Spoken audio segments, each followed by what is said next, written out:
لو عايزة معجنات وخايفة لحسن تبوظ منك يبقى تابعي معايا الفيديو للآخر، لان انا هقولك على الخطوات اللي انا كنت دايما بقع فيها وما كانتش بتطلع معايا مظبوطة. دايما كانت يا تطلع معجنة من جوه او نية او مش مستوية او ممكن تطلع ناشفة، وكل مرة بتفشل معايا. طب ايه هي الحاجات اللي كانت بتخليها تفشل مني؟ اول حاجة انا كنت بستخدم مثلا كيلو من الدقيق في عجانة اساسا ما بتاخدش غير كوبايتين دقيق، وكنت بعافر علشان العجانة لازم انا مش هسيبك غير لما تعجني الكيلو الدقيق. وطبعا كانت بتطلع بايظة وانا كنت بكمل عادي. تمام، دي نقطة. النقطة التانية ان انا حتى لما كنت بحب اعجن بايدي ما كانش بيبقى ليا خلق ان انا اكمل للاخر، فكنت ازود دقيق، ازود لبن، ازود مية، وكل مرة تطلع بايظة. والمرة دي صممت قلت لا، انا لازم اعرف بقى ايه الاسباب اللي بتخليها دايما تطلع تبوظ مني.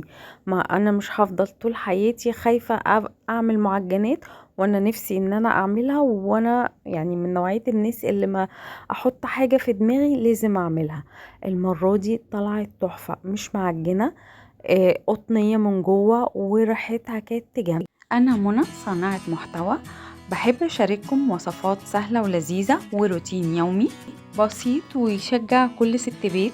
عندي أفكار كتيرة نفسي أوصلها لكم، وحلمي إني أوصل ل100,000 مشترك، وبدعمكم ليا بإذن الله هوصل.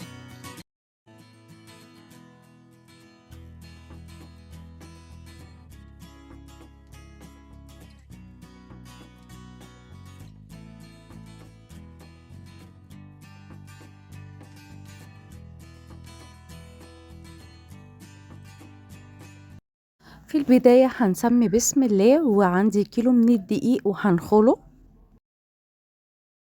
طبعا الدقيق ده انا جايباه سايب من عند العطار، ولو عندك اللي هو الاكياس اللي هي بتبقى جاهزة ما فيش اي مشكلة، بيقضي الغرض. بس ده برضو طلع تحفة، وزي ما انتوا شفتوا النتيجة طلع بسم الله ما شاء الله يجنن.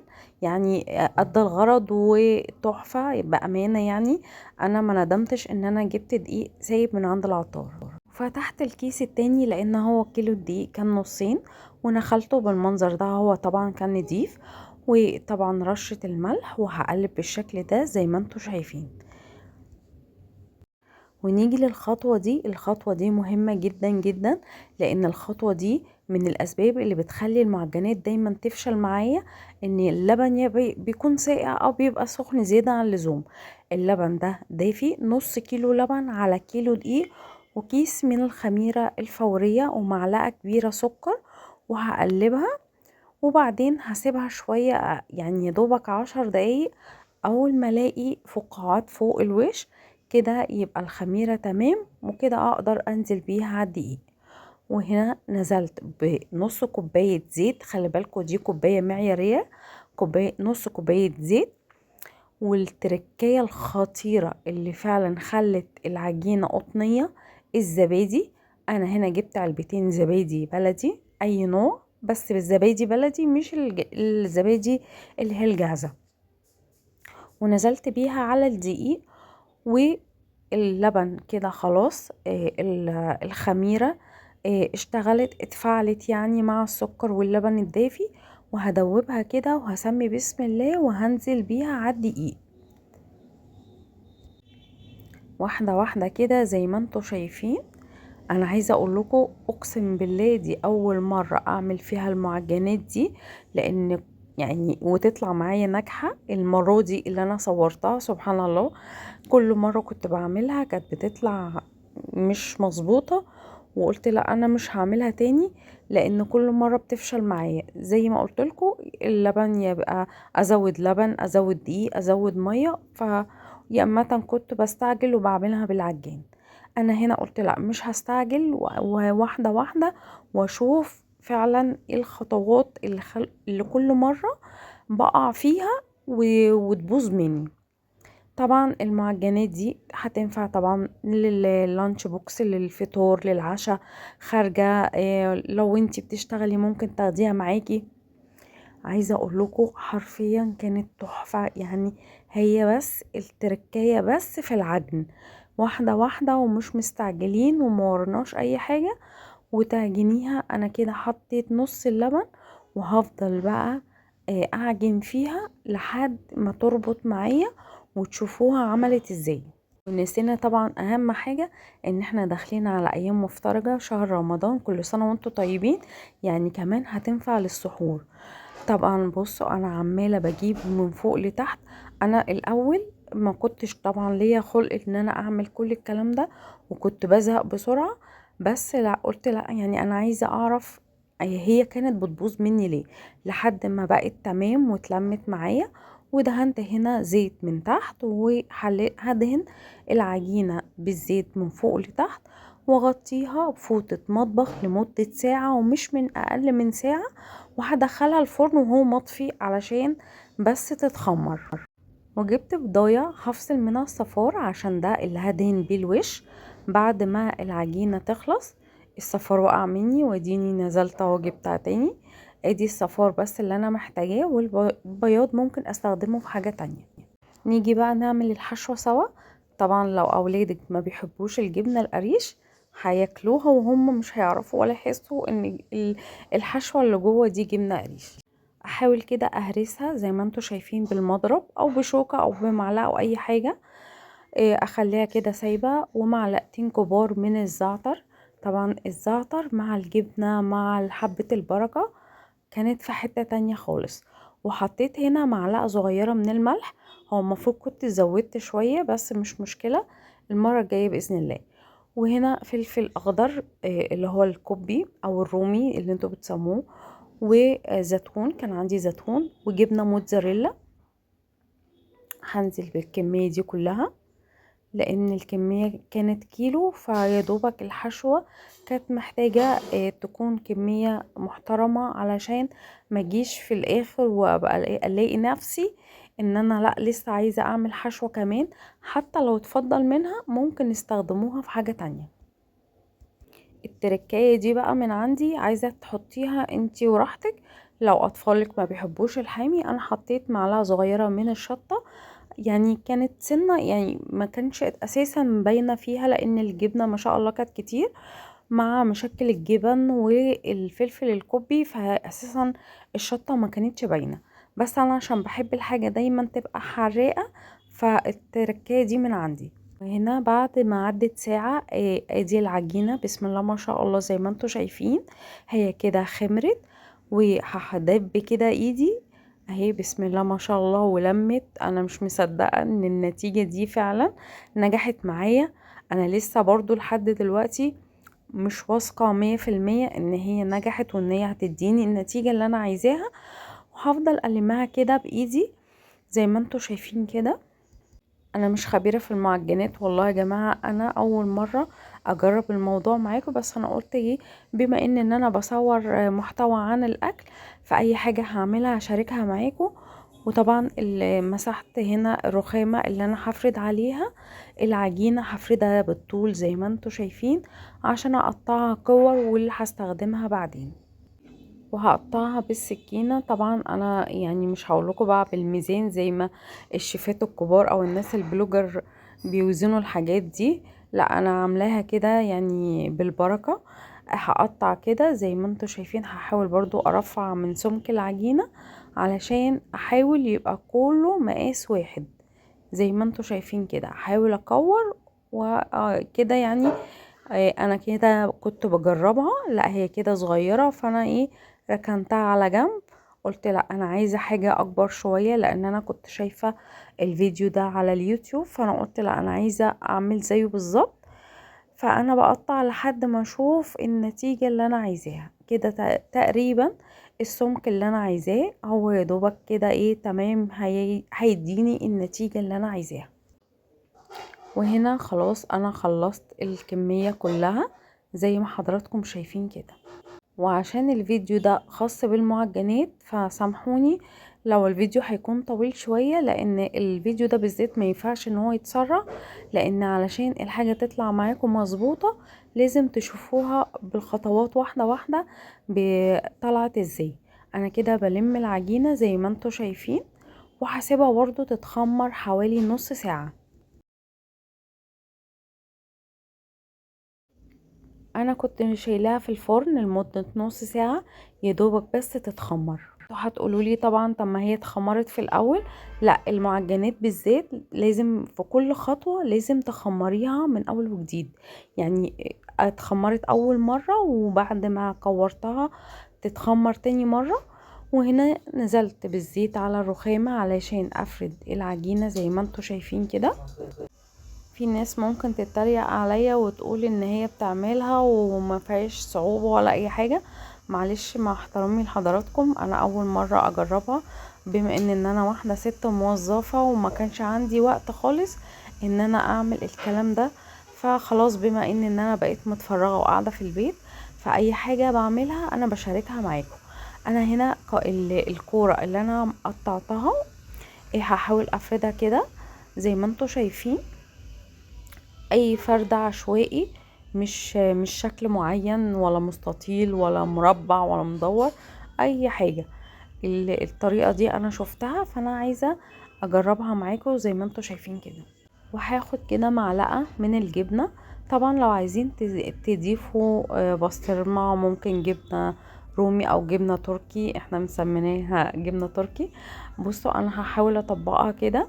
دي انا مش عارفة هتطبق ازاي، بس انا بجربها معاكم. بس هي مش دي الطريقة اللي انا شفتها، بس عشان كانت اول مرة وانا كنت قدام الكاميرا فما كنتش عارفة اظبطها. بعد كده هحاول في واحدة تانية هتظبط معايا. هجرب واحدة كمان قدامكم اهو. هفردها واحدة واحدة بصوابعي، حتى لو النشابة الصغيرة دي مش موجودة ممكن بايديكي عادي. ادي واحدة واحدة بفردها زي ما انتوا شايفين كده.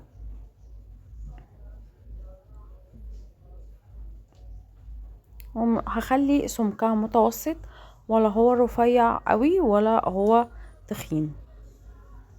وهاخد معلقة من الحشوة. هجرب بقى الطريقة اللي انا اساسا عاملة الفيديو ده عشانها. ايوه، زي ما انتوا شايفين مثلث بالشكل ده. واحدة واحدة اقفلها علشان الجبنة وهي في الفرن ما تطلعش في الصينية وتتحرق وتبوظ لي العجينة والموضوع كله يبقى فاشل. اهم حاجة اقفل الفتحات دي علشان الجبنة ما تخرجش منها.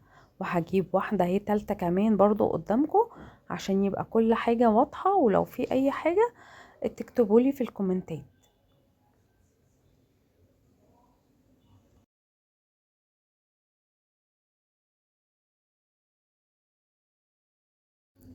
هحط هنا الحشوة، ودي الطريقة. طبعا نسيتها، هاخد واحدة كمان طلعت مربعة مش مشكلة. عملت واحدة كمان. ادي واحدة مش عارفة اظبطها، بس كل مرة بتفشل معايا في الاخر جت. طب الحمد لله. اهو شايفين الطريقة. اقفل اهم حاجة الفتحات عشان الجبنة ما تطلع. طبعا انا اختصرت وقت الفيديو علشان الفيديو ما يبقاش طويل على حضراتكم، بس في حاجات ما كانش ينفع اسرع الفيديو فيها علشان المعجنات ما تطلعش بايظه. ادي صفار البضايه. طبعا انا ما كانش عندي لبن، المفروض كنت حطيت معلقه لبن، بس الخل ممكن يحل محله علشان الزفاره بتاعه البيض ما تبقاش باينه في المعجنات. وهنا بعد ما رصيت في الصينيه هدهن بقى الوش العجينه من فوق زي ما انتوا شايفين.